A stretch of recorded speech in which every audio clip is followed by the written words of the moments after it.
sparkle in your eyes. I feel the warmth of your skin. Just the touch of your hand makes me tremble within. Love the smell of your hair. Man, feeling well, man. What's your name? My name is Cardi Cornish. And you a legend? I'm a legend. You're a legend here in Baltimore City. Where we at right now? We live in the 17 Pennsylvania Avenue. The legendary Pennsylvania Avenue. Man, the last time I saw you here, you were doing something just across the street here. What were you doing? Oh yeah, I had some food left over from an event. We brung it out and fed a couple of people, man. Why you do that? Nice soul food. Why you do that? Man, the love that God has shown me in Christ, man, it overflows. That's how it overflows. Yes, sir. We got more than we can use. Already was high within San Antonio, Winchester community, but the age group is getting younger. Children under the age of 18 being murdered in San Antonio has a high peak right now. So our goal is to catch the children. And as time goes by, I know I'm in a Damn.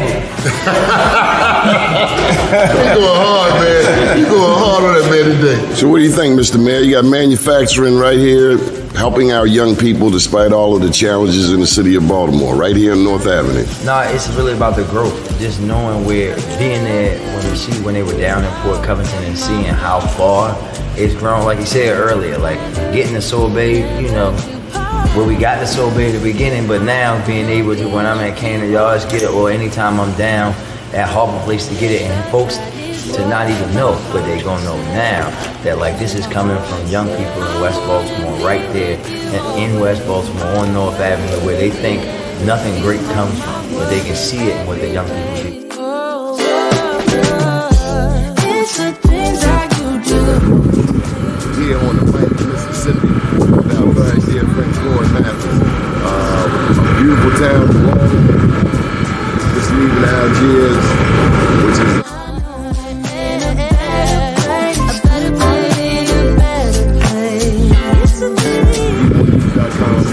update 10 years since Katrina. The news. It's a smile on your face. And as time goes by, I know I'm in a better place. All right, y'all, this is what I came to New York for. Besides the Black Wall Street Awards, we're going in here and get some of this real good jerk chicken. Johnny Glover, out. Your skin, just the touch of your hand makes me tremble within. But we need to feed our loved ones.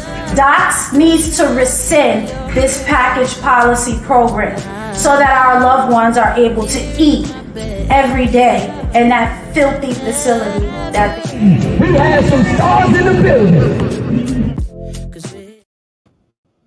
First name's Doni, last name's Glover, in it to win it for the long haul, baby. We have a very special guest today, the one and only, the incomparable Dr. Michael Zollicoffer. What's up, brother? What's up? Man, I'm just glad to be in the land of the living. Hey, baby, you with me, baby. I'm with you fully. I just read where Jim Jones faked an assassination attempt when he was losing support down there in Jonestown. I believe it. What's going on with this president, man? Oh, well, we always know what's going on. The conversation is that why are we even contemplating a conversation about an absolute walking fool? I mean, that's no other way to do it. I don't hold back. I mean, I call him what he is. I'm not so certain. I'm not saying he did. I'm not so certain he's not behind a lot of this stuff on his own in order to give himself some boost in his candidacy. Yeah, he may have stuck that man in the bush. He may have stuck that man on the roof. I mean, Trump is mentally disturbed, people. And if you vote for him, and I'm going to say straight to your face, then you are mentally disturbed. There's no other way to look at it. There's only one candidate, Kamala. Anything else is a joke. And Donald Trump is a joke. One of the things I wanted to touch base with you on is how we as a community are doing amidst COVID. COVID is still here. I mean, to me, COVID was led wrong and continued wrong. The pandemic was real. There's no question. We have enough of our dead friends and relatives to know that wasn't a joke.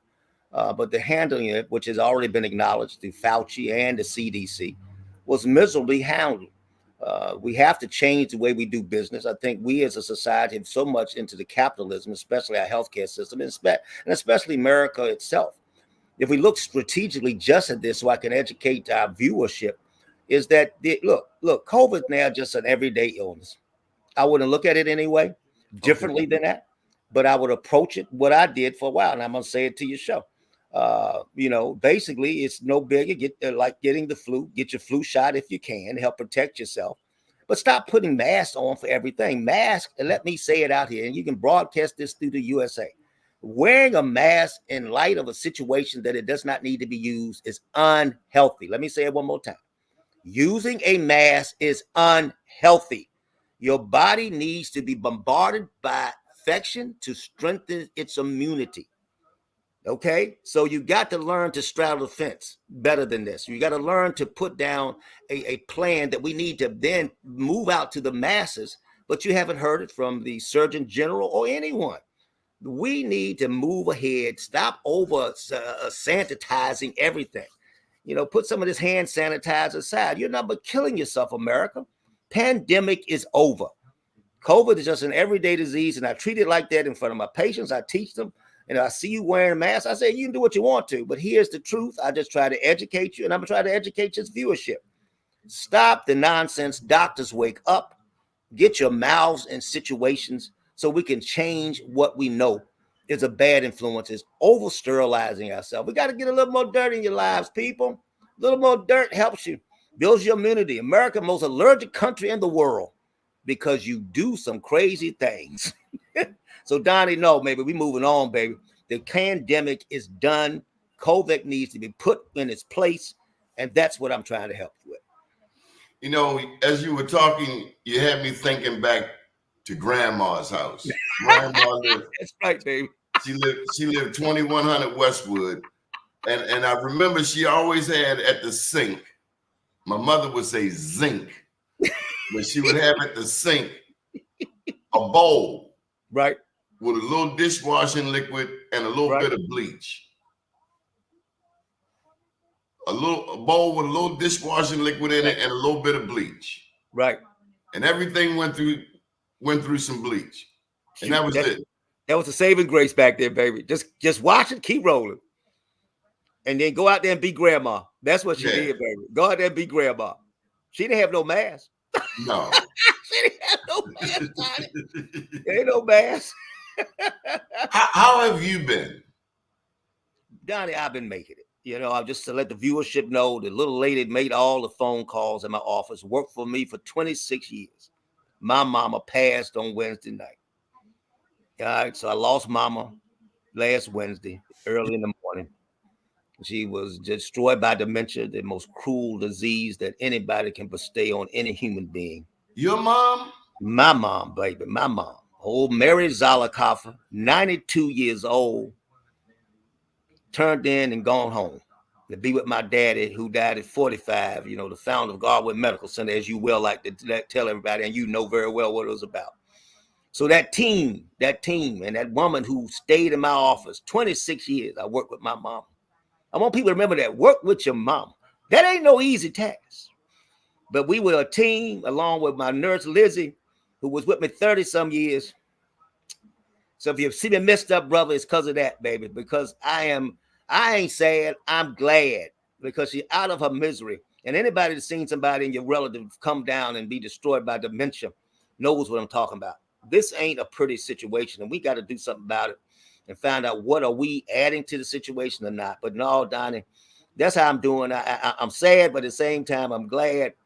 Because my baby out of misery, and we're going to work it, and I will keep the viewership and you updated. We'll get some services thing together, but that's a lot of work to do, and we're working with it. But my mama going home, Donnie. Man, I lost mine in 85. I know, brother. That's something.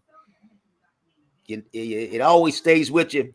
But when you really look back of it, it's a pure joy. I look at death as just a part of life, baby. And if you've gone and done your chore here on this planet, then all of us should just be proud that we had people in our lives. And I told him, shoot, I had my mama 92 years. Hell, I have nothing to complain about, brother. Nothing to complain about. You know, I interviewed Bernadette Stannis once. Right. Actually, a couple of times. Right. And I don't recall where her mom passed from, but she wrote a book about it. And before she came on the show, I was talking with her publicist. Right. And because you never stop thinking about it. And nobody can tell you how long that grieving process will last. Right. There you boy Alexis. Yeah, old Alexis. I love him, baby. That's my ace, man. I know, baby. If you see me and him fighting, don't get in the middle of it. I won't. And I'm gonna hope for the best for you, Dottie. Because Lex is a big boy. Lex is a big boy. I hit hard though. Okay, there you go. Come back. Go for the midsection. But don't get in the middle of it. You ain't got to worry. I'm standing back. I can beat him up, but I ain't gonna let nobody else beat him up. There you go. They better not mess with my boy Lex. I heard something, man. There you go, buddy. You know it. But Bernadette, or Thelma's, I like to call her Thelma. Yo, Thelma, you gotta believe it. She was fine, man. She had that old big old bush. So talk about it, baby. I still got my crush.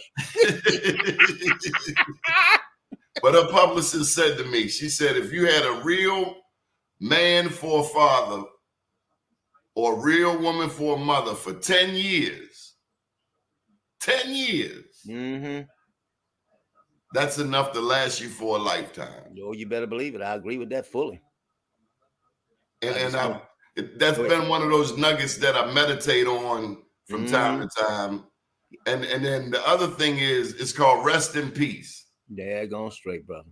Every now and then we have a bad day. And if it's really bad, then I call on my mama. I mean, I always call on God. But if it's really 911, I got to call my mama. Hey, come on, baby. Come home. Bring me home, baby. One night I was not feeling good.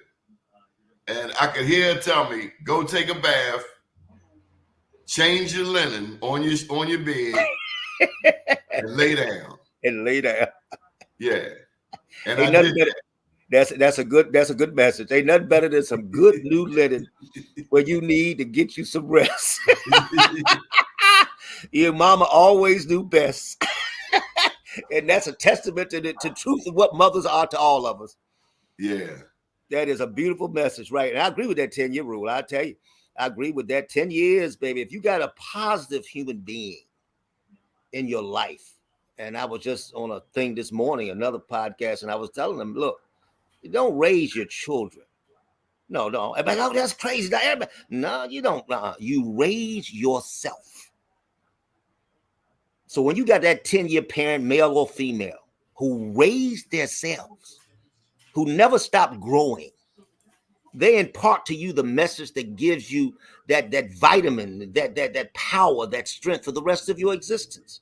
Because it says never sit quietly by and let the world just pass without you involving in the world yourself to make you better. And every day you should gain insight. Every day you should gain strength. And that's what a good parent does. They continue to grow and you come by for the ride. Well, if Doc, they're not showing the best example, they can't make it, Donnie. They can't make it. Go ahead, brother. I'm proud to report to you that I should be graduating in the spring with my master's in journalism. Ooh, yes. And I'm proud to report that that's my first book. That's my second book. Man. But I just released my third book, Journalpreneur. Oh, man, go for it, Donnie. That is great to see, brother. Congratulations, baby. You got my applause, boy. Congratulations. Where you getting that master's from where? Morgan State University. Let me tell you something. Tell me that. If you come out of Morgan with a master's, you really deserve a PhD. There you go. Go ahead. Why you say that, Donnie? What's that meaning, baby?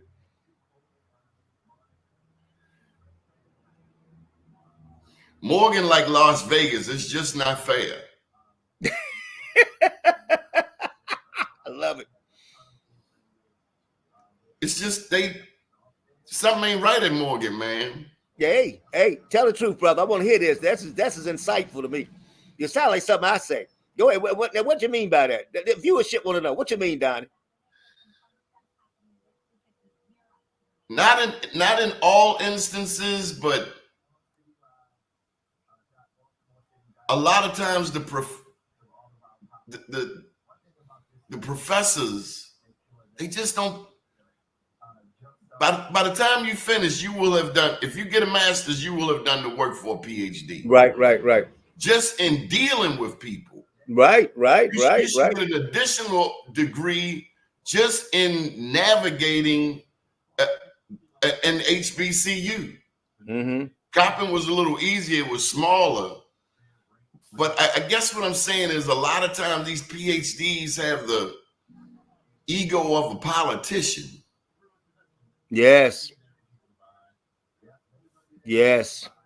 I'm Dr. So-and-so. Yes. You have never acted like that. When your dad wasn't like that. No, baby, we humble people, baby. And that's what, hey, Donnie, you really is preaching what I say is the truth. And I talk about HBCs, and I'm not putting critique on anybody. It's not just there. It can be in the majority white situation. It can be anywhere.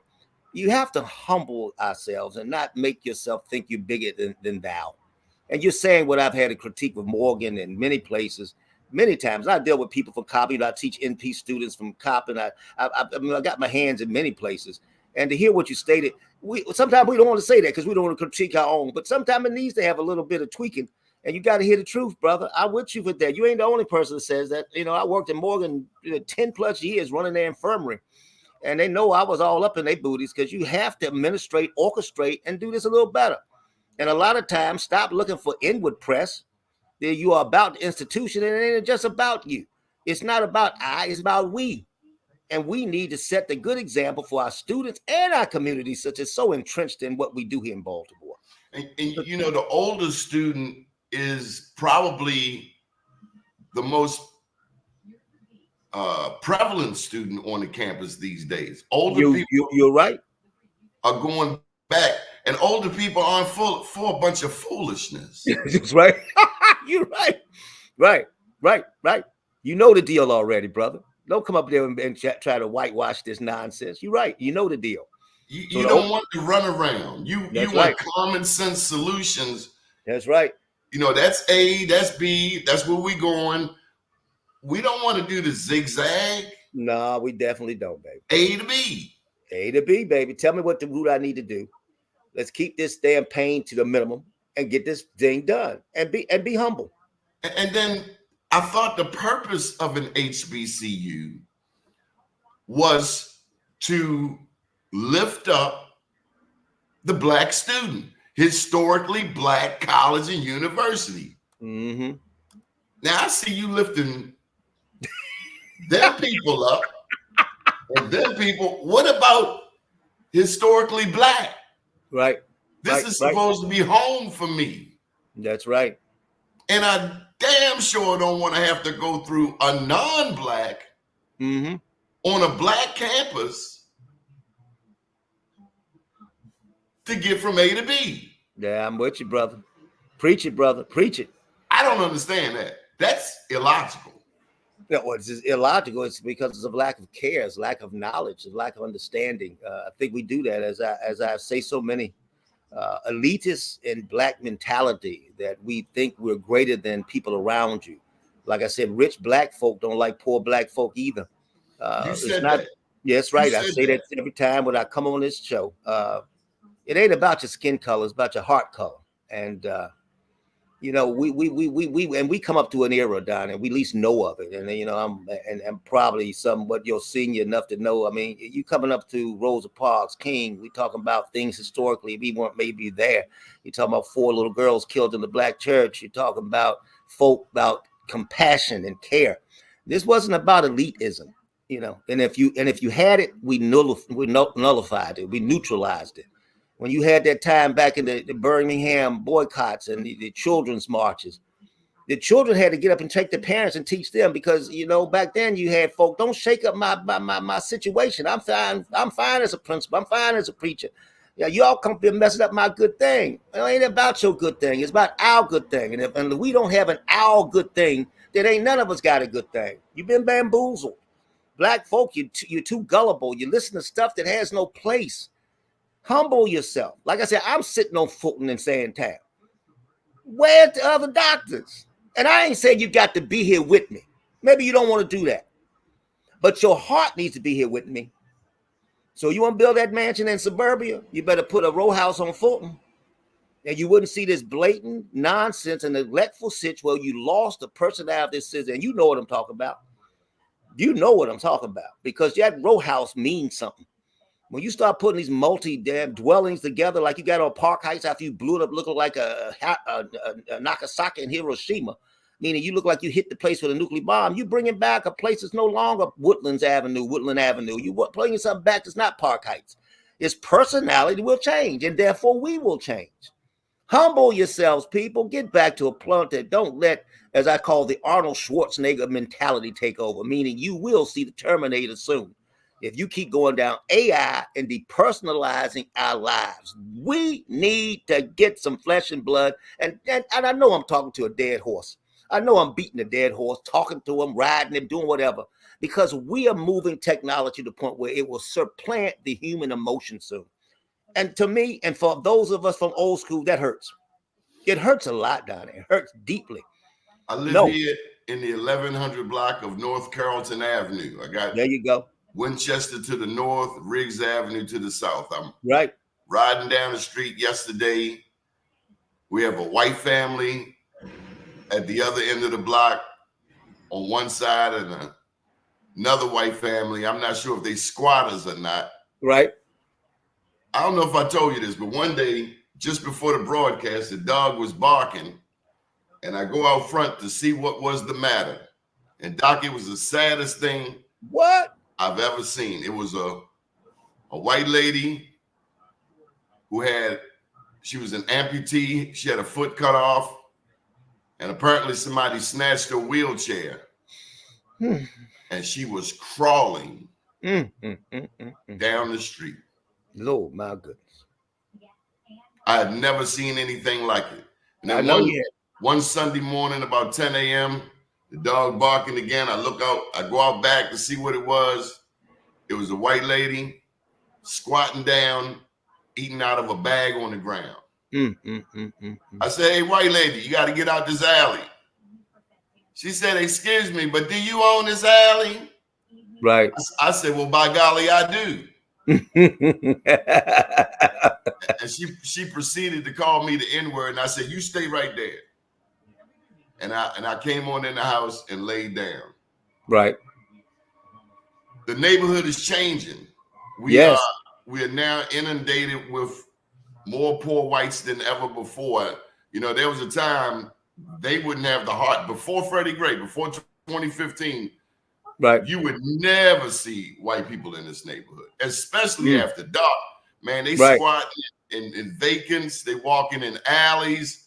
One night I saw a white lady. She was just walking up the alley, like just walking. Scared me. I couldn't believe she wasn't afraid. Ain't amazing? You and I would have been. We don't go in the alley. Especially at not that time. No. No, baby. Tell me what is happening. It's like South Baltimore to come to Sandtown. That's the truth of the matter. It's moving upward.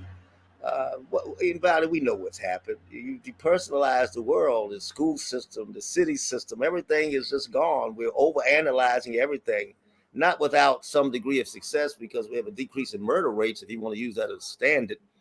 But we also had 6,000 black men between the ages of 40 and 70 who died of fentanyl overdoses.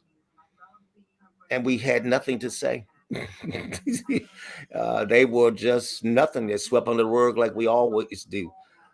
We live in a life that has depersonalized itself and has then also caused a major influx of poverty. There is no middle class, it's rich or not. And we are seeing that spread As we all know, white folks suffer at the hands of poverty much more than black folk. And then now that we have a situation where we just could care less because social media has depersonalized your thought process. It's turned women into looking like trying to be something they shake a booty at on Instagram. And that's a sad way to define yourself, as a sex object, as a body and a butt and some breast. We have depersonalized our voyage, and I'm trying, and you are trying through this show, to give people a chance to look at what we have and have a conversation to let them see you've been victimized, you've been bamboozled. You can't go 1 minute without picking that phone up and then looking at what you see on the on Instagram or internet and try to become it. We've depersonalized ourselves. Poverty is a bear. And while we have a chance, I'll say it again. You know, when you live in Roland Park, you live almost to be 90 years old. And everybody know Roland Park is right next to White Hampton.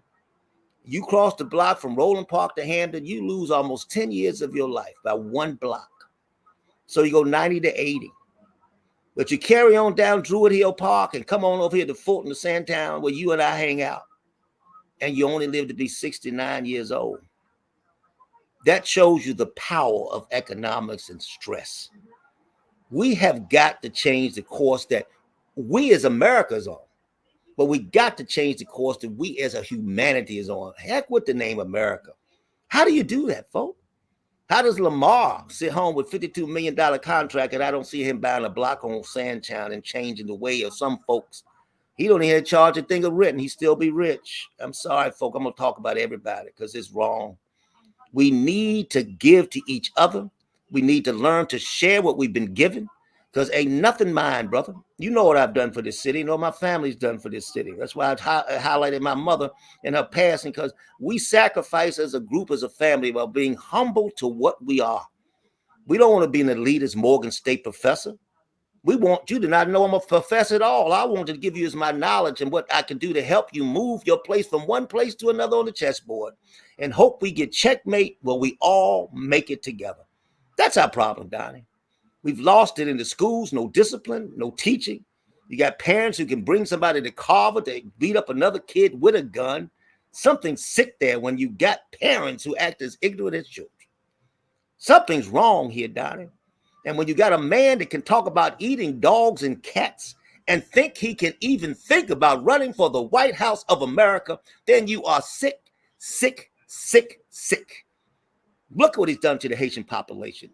Destroyed people for no reason because he wants to spread rumor and innuendo, and it's outrageous. And how dare you vote for him? How dare you even talk to him?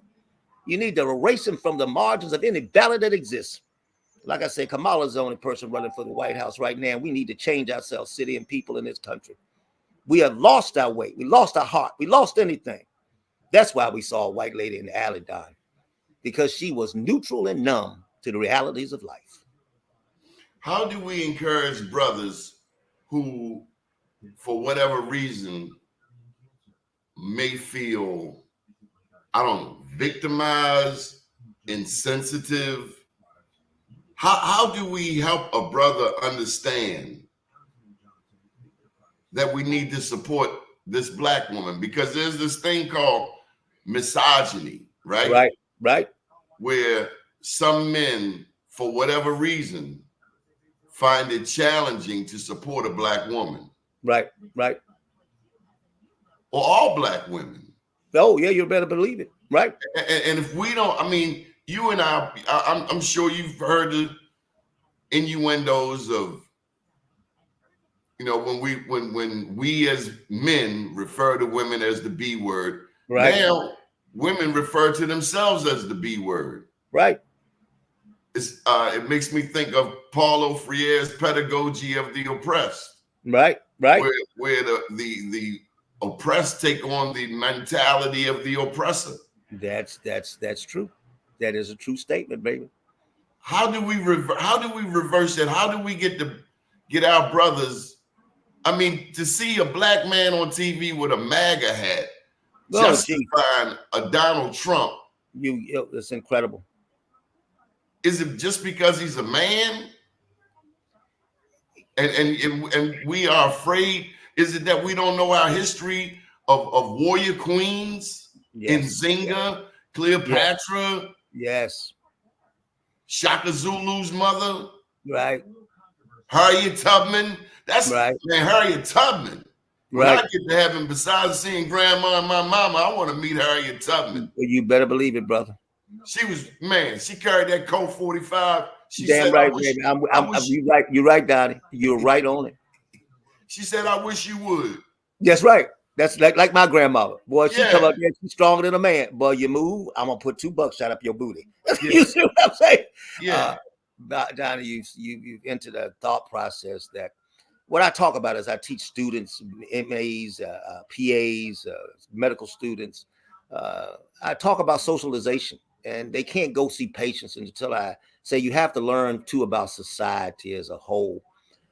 We have lost a situation where we talk with reality, and you don't really understand how much you are victimized by culture, people. Let me say this to the viewership. Culture is your first enemy. You are not what you think you are. See, if I put you in Japan as a black person, you would act Japanese. That's the power of culture. Hear what I'm saying to you. If I can change the environment you're in and change the way you respond, then I can manipulate you any way I want you to be. And that's what's happening here. We have now, because of social media, got this okie dokie wet presence of this wokeness that everything's acceptable. No, it is not, folks. Wrong is wrong, from what we deal with LGBTQ or whatever new names you want to add to it, to what we deal with black and men and white men, or black women and white women. Doesn't make a difference. We've lost the humanity to understand. And you've lost what you said earlier, a history of knowledge. You cannot move anywhere in my teaching of any student, whatever, without learning your history. You can't go back there and set this beautiful village thing at Mondawmin, folk, and you bring in the University of Maryland in. There ain't nobody called me. Anybody know, if you want to know about West Baltimore Health, you got to call Mike Zollicoffer. I'm all that's left. If you don't know the history of Garwood Medical Center, you can't change the history of what you're getting ready to bring at the villages at Mondawmin. Because you don't understand, there was a Blue Boys in the middle of Walbrook Junction. That's why there's circles there. Was some of the best subs in town. You had the Garrison Lounge that gave you some of the best meals. You had a goddamn James Brown radio on the corner. That's your history, people. You don't understand your history. You want to support Trump and think he gave you something in black HBCs, then you didn't read the daggone newspaper right. Why can't you read it right? But you probably can't even read. The education of 12th graders in this city for illiteracy is a 3rd grade level. You cannot navigate this world at a 3rd grade reading level. We have doomed ourselves to mediocrity, to damnation, because we are forgetting that there is things called humanity. Doctors, you want to be doctors, humble yourself. You got a place full, as I said the last time I showed, of federally qualified health centers. Great docs. But we have not, with that framework, changed the health of our patients, of our citizens, because we are controlled by the capitalistic surge and urge and power of America. If a black man doesn't do like me, that's why I stay so much single, folk. That's why I was throwing out my office that I built for us called the Taj Mahal. Anybody know when they went in there? You had the prettiest place you ever seen. But I'm not there. I'm back to the hood mentality look, because you took away the single doc player a la villages in Mondawmin that you don't know anything about, because we can't survive on our own because you corporatize America. You see, so we have let capitalism and societal deprivation change how we should look. You don't respond now when the 4 little girls died in the church like you did before there. You don't respond to hatred. You run worrying about a Confederate monument being removed, and you run that pain that you want to whitewash and edit dance in the backyard. You can't deal with the same Klan burning in the backyard you can in the front yard. You let the power of people like Donald Trump run you into a place that you can facilitate his mega madness, even as a black person, because you all hide in the backyard. Stand up and march for mega. Where's the black preacher in all of this? When I think of this community right here, PM Smith. Right. I love PM Smith. He will bring his whole church to the corner of Pennsylvania and Lawrence. They're set up. They bring chairs. They sit down. They sing songs. Right. He's about the only preacher, other than sometimes the Seventh-day Adventists will come through here. But P.M. Smith from a Baptist, because I grew up Baptist over there at Perkins Square Baptist Church, 2500 Emerson Avenue. Right. P.M. Smith is the only preacher that I know that will come from his big old church in Northeast Baltimore over here to Pennsylvania Avenue, not be afraid of the people, and have worship. But we got preaching that. Now, Dwayne Simmons, big up to Dwayne Simmons up there at Simmons Memorial. He does a great outreach. But like right here in Sandtown, man, we got all of these churches who claim to represent Sandtown. Right. And then you come to find out they just writing grants. And then we got other big churches that move from Franklin Street all the way up there to Seton Park. Right. Yeah, I'm talking about New Psalmist. I love New Psalmist when it was in the hood. What happened to the black preacher, man? Well, the black preacher, to me, is always put into a situation that we as black people, and I'm not here to critique, I think people need some faith and things to believe in. However, we've always been besieged between the doctrine of Christianity and the doctrine of your slave owner. Many black folk came here paganistic and never saw any lights or day of Christianity. And once we came here, we accepted this sort of what I call a bamboozlement of religious thought. Now, I'm not here to tell people what to believe. I'm not here to do anything as that, but I just have given you something in an avenue to question. How do we take May the tithing and we come to church in a Rolls Royce while your patronage comes to church with a cart with one wheel and a donkey with three legs? There's something inherently wrong, even when we come out on these street corners and provide some solace and support to our communities. What is the general push of what we need to as black folk about religion? I think we live in a dichotomized situation that is so difficult to navigate.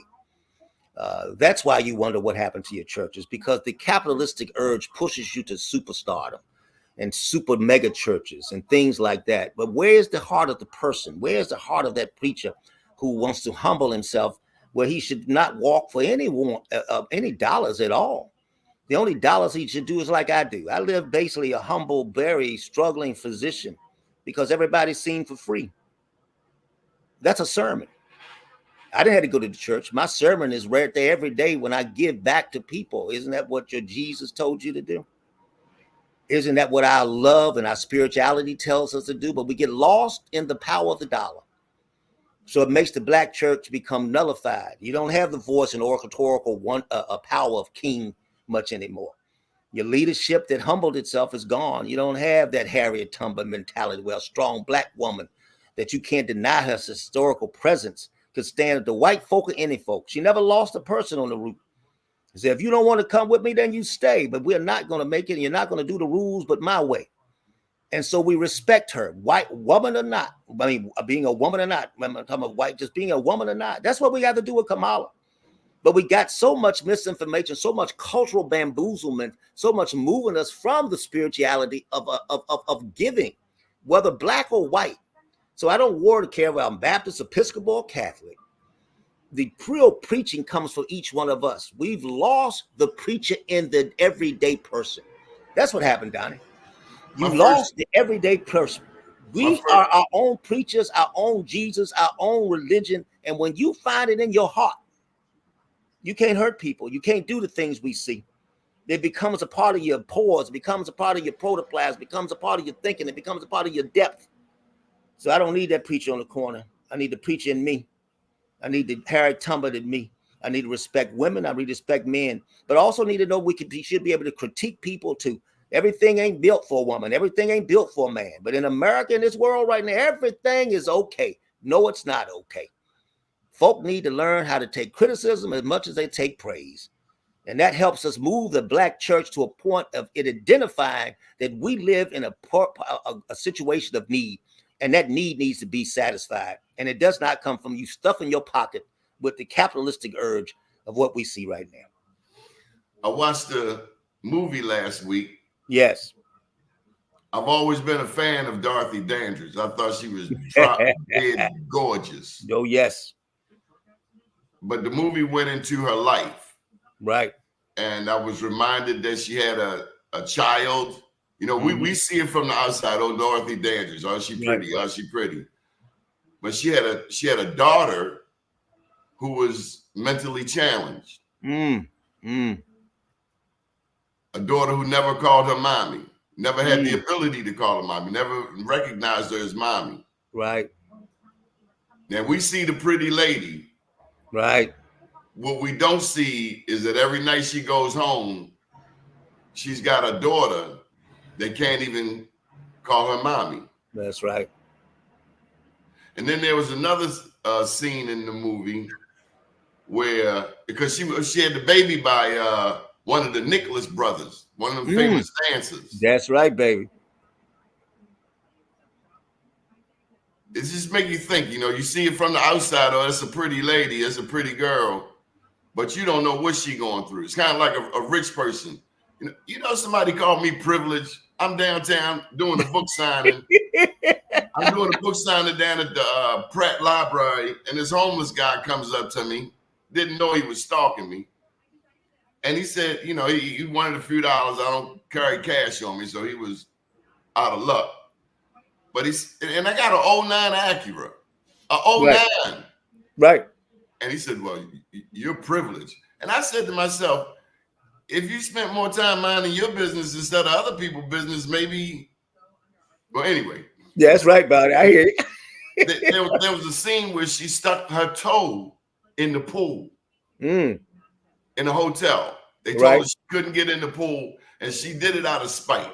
She kicked the water with her toe. Do you know they made the workers, black workers, drain the pool and scrub the pool? Man, that scene brought tears to my eyes to think that we live in a country, because I want to circle back to the Roland Park thing. Right. We live in a country where racism, and I see racism as fear,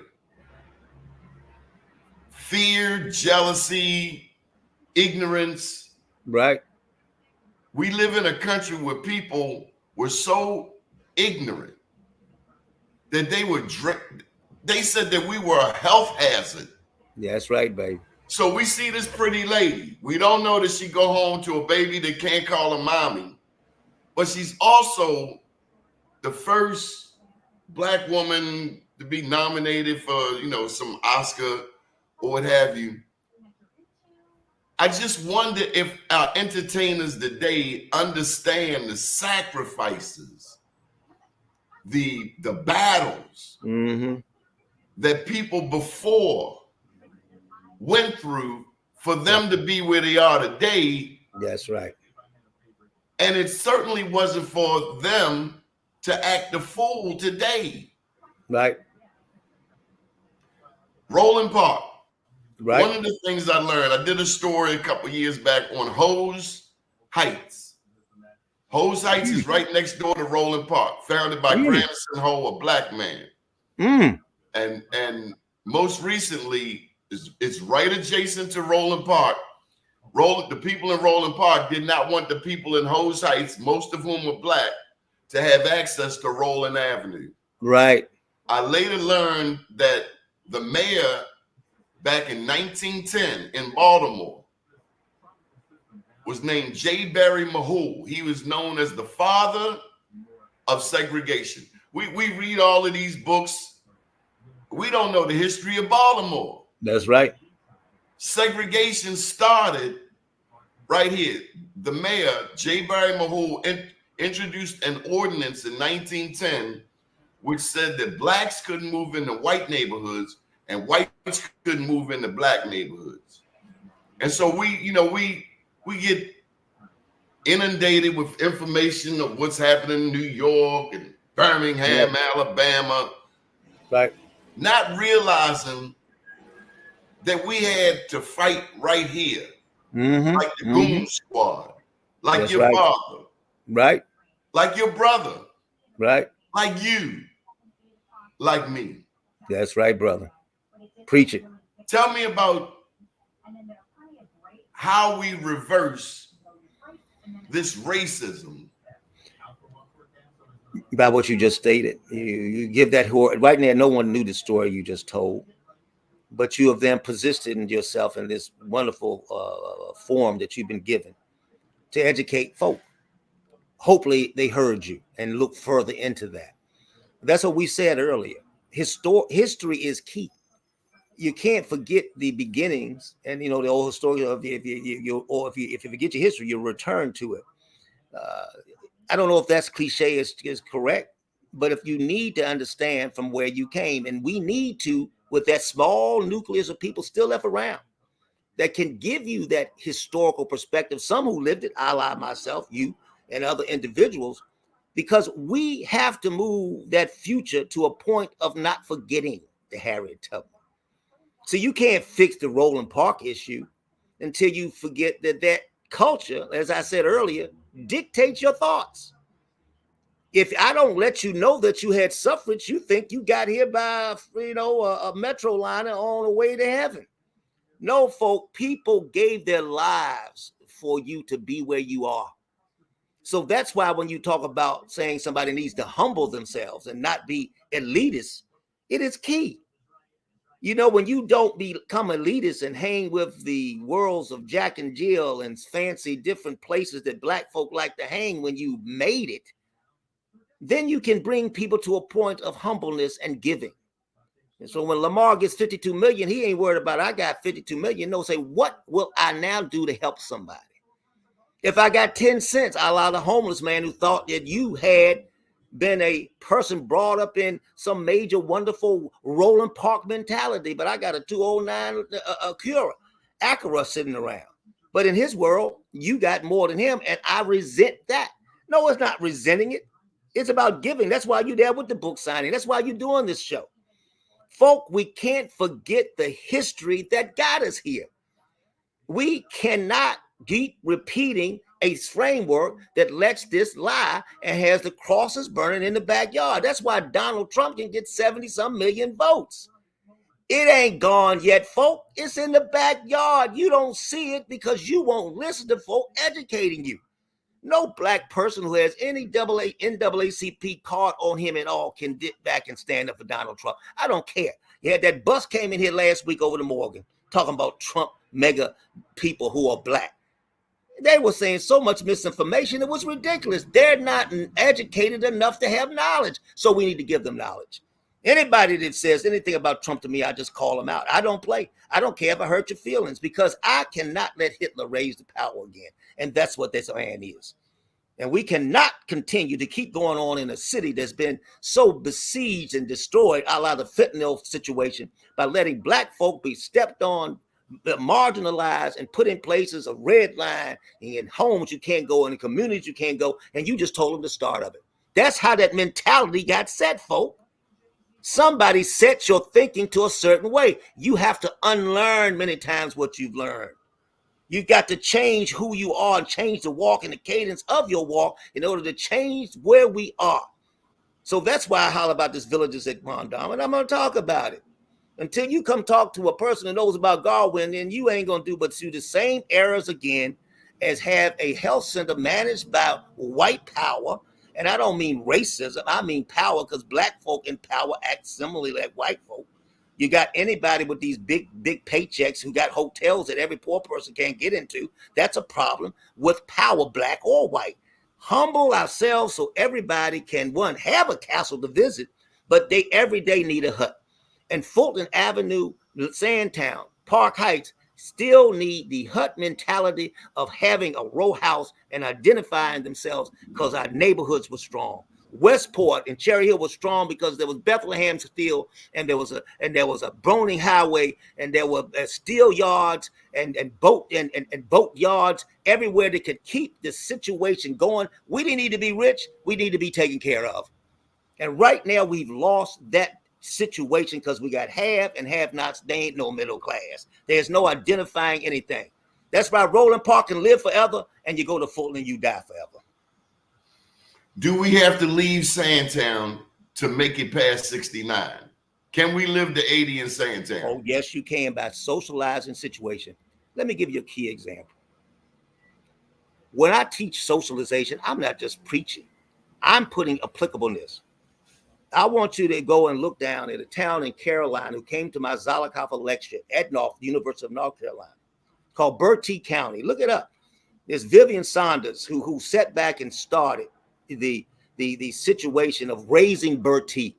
Meaning she took wayward youth, especially black males, and put them into a situation of getting them back into school and get them back into the community. So she came to my lectureship, and I had a situation over that lectureship on the evening where I took her and her powers of being socialized, of giving to a community, and taught her how to empower the community. So she went back from this one setting, from this humble black man who doesn't believe he's a doctor more than anything else. I'm just a man with knowledge to give to other people. Took what she learned back to Bertie, went back and bought the house of basically the slave owner. There was a grocery store, but it was white owned.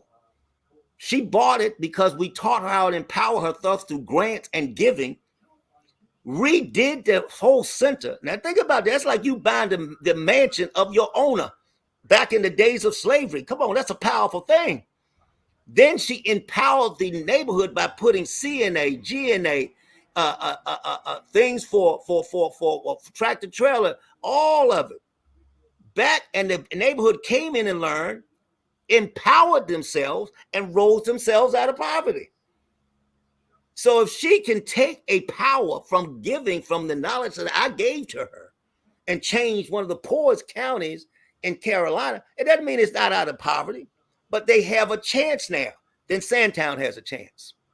If they stop listening to the nonsense that society gives you and bamboozles your mind that you ain't nothing. When you hear you ain't nothing and you believe it, then you stay nothing, Donnie.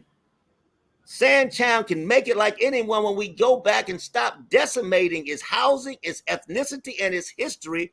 You have to put it back. Sandtown ain't far from Garwin. But we know what they did. You know what they did. A black metal school owned by black folk. Okay? Come on, folk. It ain't got to do with black, but the mentality was black. It had not whitewashed itself by corporatization and capitalism as what keeps Johns Hopkins on the east side and Maryland on the west side destroying the personalities of our neighborhoods. But yet you keep calling them. You keep bamboozling yourselves because you keep calling the master to keep the same plantation mentality, and it has to stop. Doc, we can change ourselves. I got to ask you the most important question of the morning. Food deserts. Yes. Now I can stay here in Sandtown. I got a vehicle, and I know how to get out there to Wegmans. Right. Or if need be, I can get over there to Giant. Right. But a lot of my neighbors are eating Vizzini. Right. Vizzini deliver them subs. That's right. Or you go over to the Avenue Market. There was a time they had fresh fish. They haven't had fresh fish in 25 years at the Avenue Market. Right. How? Now, you told me on the last interview how long we can survive. You said a person could survive on junk food even. That's right. How do we fix that? How do we get back to basics? Grandma didn't have a car, but grandma put a solid meal on the table every day, every night. Yeah, with little to no money. How do we get back to the common sense of eating? I mean, I think of that book that Elijah Muhammad had, Eat to Live. I think it was him. Help me out on the food. Well, the food is still the same thing. I think the word food desert needs to be abolished.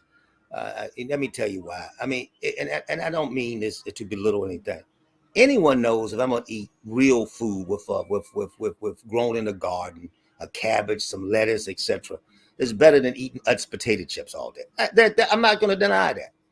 But can Utz keep me healthy until I do get that garden? Yes, it can. I don't want you to bamboozled that the food is the thing messing you up. No, it's calories. I will say that again, as I said on the show the last time.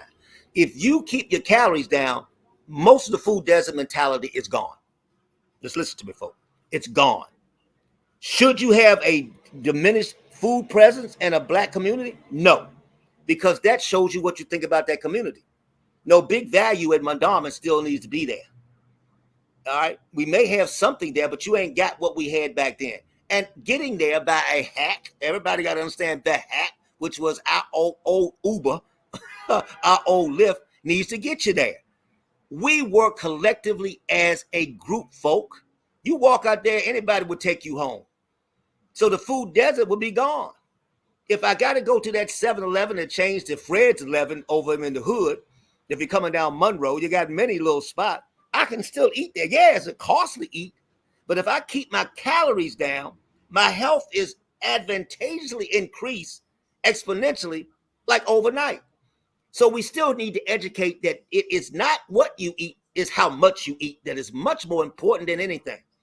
But we cannot, as we've already said, decimate our neighborhoods. When I got Lamar with 52 million, Lamar can put a daggone market back on Monroe Street, back here in Lafayette and Monroe, where the old market used to be, overnight. Overnight. He then changes the neighborhood. That's why when we make it together and not as an I, but as a we. Roland Park stays good because Roland Park has sustained its situation from generational wealth. When they took our 40 acres and a mule away, you lost a chance for black folk to get generational wealth. When you go to school now and have a student loan that you didn't have when you don't even finish the college you went to, and it takes you 5 to 6 years to finish, and you're stuck with 20, 30, 40, $100,000 worth of debt, you can't get out of your mama's house. I'm working at McDonald's with $1,000 a week bill. There's something wrong there. That means you have to re-educate the mentality of us to be able to help us make it. That's the issue. History needs to be looked at. You need to educate and neutralize the bamboozlement of culture, and then you have a chance to make it.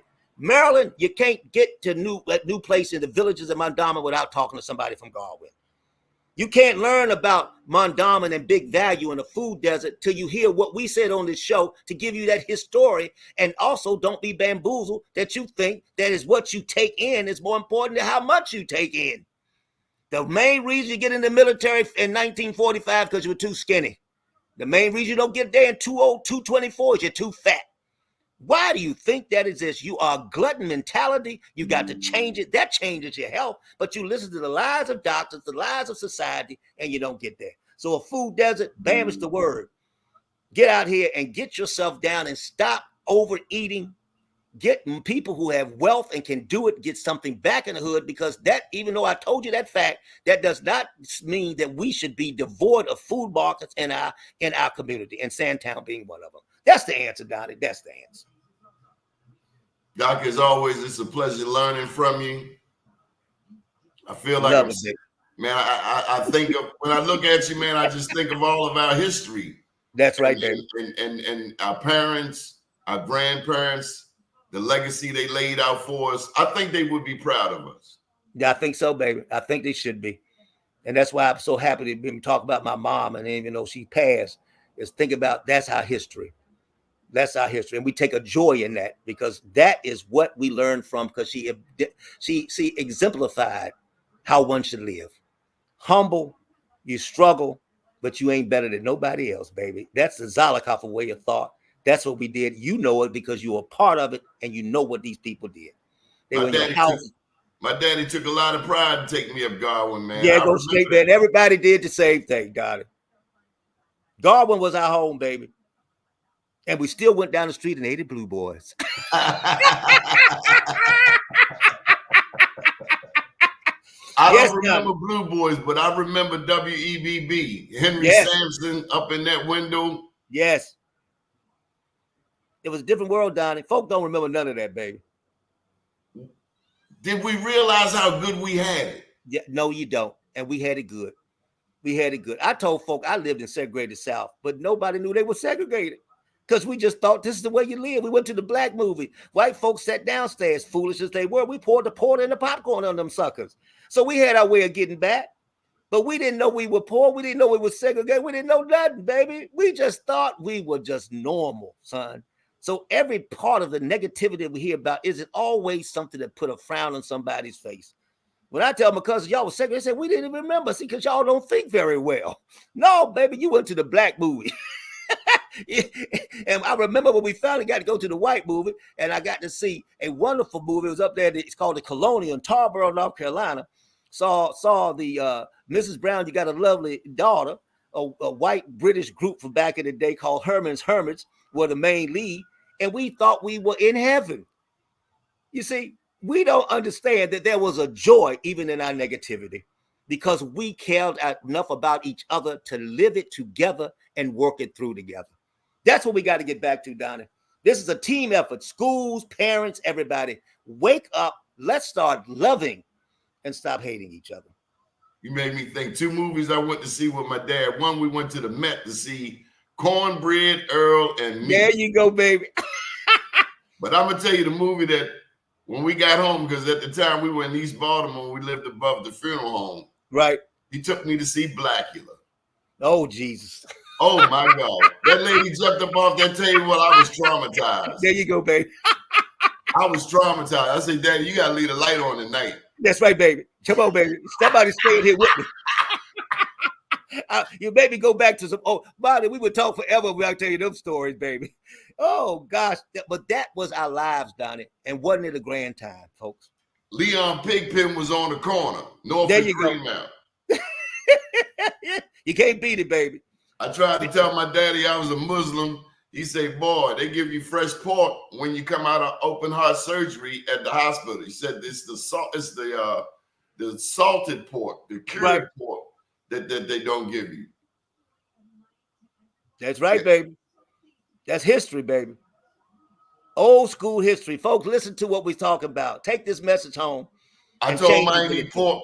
We went to Wilson, North Carolina to a family reunion. Right. And he insisted that I try some of that pulled pork. Right. Some of that minced meat. Yes, baby.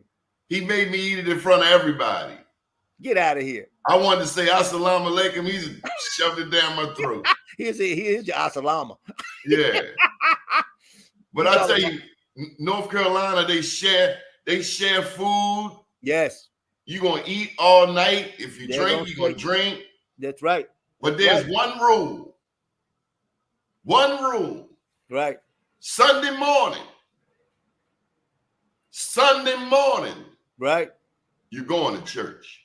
There you go, baby. Faith had its place. The community needed that pick me up in that beginning. You're right, baby. I'm not mad at you, but you're going to eat that barbecue and slaw sandwich, though. Yeah, you're going to eat that. And on the way there, we stopped through Roxborough. Oh, baby, you talking all my places.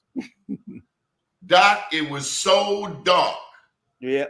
Not a street light in sight. Right. I could not see my hand in front of me. I've never been nowhere like that in my life. I believe it, baby.